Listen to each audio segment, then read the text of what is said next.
بسم اللہ الرحمن الرحیم۔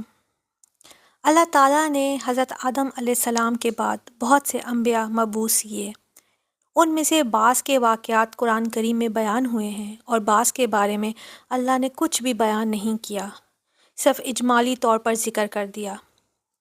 ابن کثیر رحمۃ اللہ کہتے ہیں کہ جن انبیاء کا بیان نہیں ہوا وہ تعداد میں ان پیغمبروں سے بہت زیادہ ہیں جن کا ذکر قرآن میں ہوا ہے۔ محمد عبدہ کہتے ہیں کسی قوم کے قدیم رہنما کے متعلق جو ہمارے رسول اکرم صلی اللہ علیہ وآلہ وسلم سے پہلے گزرے ہیں، قطعی طور پر یہ کہنا صحیح نہیں ہے کہ وہ نبی تھے۔ وہ کہتے ہیں کہ ممکن ہو کہ نبی ہو اور اس نے توحید کی دعوت دی ہو اور بعد کے لوگوں نے اس کی تعلیمات کو مسخ کر دیا ہو، اور ممکن ہے کہ وہ نبی نہ ہو، کوئی اور شخصیت ہو۔ تو ایسے انبیاء کے بارے میں اللہ تعالیٰ فرماتے ہیں، اور اس سے پہلے ہم نے کئی رسولوں کے قصے آپ صلی اللہ علیہ وآلہ وسلم پر بیان کیے ہیں، اور کئی رسول ہیں جن کے قصے ہم نے آپ صلی اللہ علیہ وآلہ وسلم پر بیان نہیں کیے، اور اللہ نے موسیٰ علیہ السلام سے کلام کیا جیسے کلام کیا جاتا ہے۔ تو آج ہم ایک پیغمبر کا ذکر کریں گے جن کا ذکر قرآن مجید میں نہیں آیا، لیکن چونکہ وہ آدم علیہ السلام کے بیٹے ہیں اور ایک اعلیٰ درجے کے پیغمبر ہیں، اس لیے مختصر سا تعلق ان کا دیکھتے ہیں، اور وہ ہیں شیس علیہ السلام، شین یا سا۔ ہم نے حضرت آدم علیہ السلام کی کہانی پڑھی، اس کے بعد ان کے بیٹے حابیل اور قابیل کا واقعہ بھی جانتے ہیں، جس میں دونوں کی شخصیت سامنے آئی، اور اس سے بڑا سبق ملتا ہے ہمیں کہ انسان کی اولاد میں کچھ حابیل ہوتے ہیں اور کچھ قابیل، کچھ بڑے نیک بخت ہوتے ہیں اور کچھ بدبخت ہوتے ہیں جو ماں باپ کو ستا کر رکھ دیتے ہیں۔ اسی طرح حضرت آدم علیہ السلام کے ایک بیٹے شیس علیہ السلام ہیں جو پیغمبر ہوئے۔ شیس کا مطلب ہے اللہ کا دیا ہوا تحفہ۔ حضرت آدم علیہ السلام نے ان کا نام شیس اس لیے رکھا تھا کہ حابیل کے قتل ہونے کے بعد اللہ نے انہیں شیس عطا فرمائے تھے۔ کہا جاتا ہے کہ شیس علیہ السلام حابیل کے قتل کے واقعے کے 50 سال بعد پیدا ہوئے۔ اب یہ تاریخی روایات ہیں جن کی اصل حقیقت اللہ تعالیٰ ہی بہتر جانتا ہے، لیکن جو معلومات تاریخ میں ہمیں ملتی ہیں ان کو بیان تو کیا جا سکتا ہے، لیکن ان کا اقرار یا انکار نہیں کیا جا سکتا۔ یہ بھی کہا جاتا ہے کہ شیس علیہ السلام حضرت آدم علیہ السلام کی اولاد میں سب سے زیادہ خوبصورت اور آدم علیہ السلام کو سب سے زیادہ محبوب تھے۔ یہی وہ شخص تھے جنہوں نے گارے اور پتھروں کے ساتھ کعبہ تعمیر کیا تھا، یعنی مٹی اور پتھر رکھ کے، جیسے آج کل برکس کے اوپر سیمنٹ رکھ کر دیوار بنائی جاتی ہے۔ یہ آدم علیہ السلام کے ولی عہد تھے۔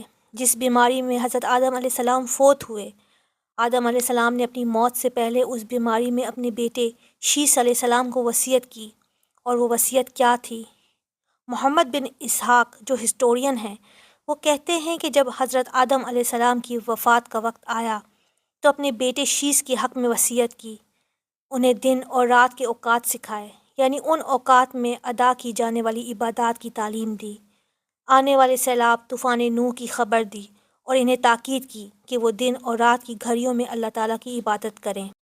یہ حضرت آدم علیہ السلام کے جانشین بنے اور ان کے بعد پہلے پیغمبر تھے جو ان کی اولاد میں سے تھے، اگرچہ ہم سب انہی کی اولاد میں سے ہیں۔ ان پر کئی آسمانی صحیفے بھی نازل ہوئے اور انہوں نے لوگوں پر حکومت بھی کی، یعنی پیغمبر بھی تھے اور ایک طرح سے بادشاہ کہہ دیجئے یا حاکم کہہ دیں۔ انسانی نسل شیس علیہ السلام سے ہی پھیلی، یہ ان کی خصوصیات میں سے ہے۔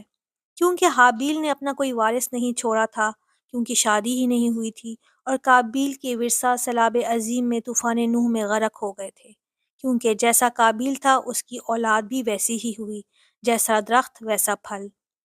ابن جریر طبری لکھتے ہیں تاریخ الموم والملعوب میں، آج تمام کے تمام بنی آدم کے حسب و نسب شیس علیہ السلام تک پہنچتے ہیں۔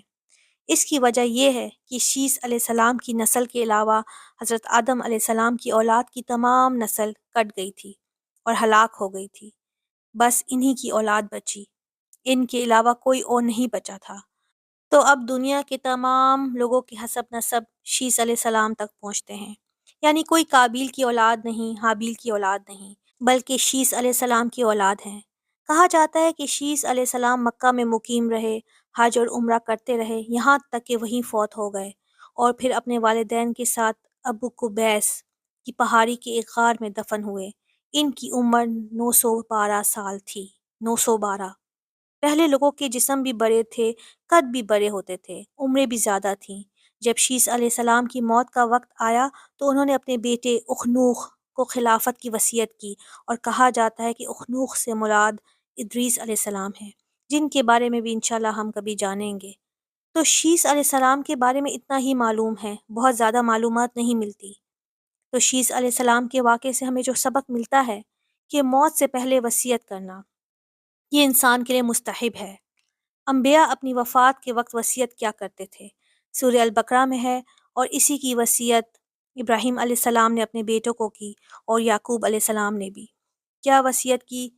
اے میرے بیٹو، بے شک اللہ نے تمہارے لیے یہ دین چن لیا ہے، تو تم ہرگز فوت نہ ہونا مگر اس حال میں کہ تم فرمانبردار ہو، مسلمان ہو۔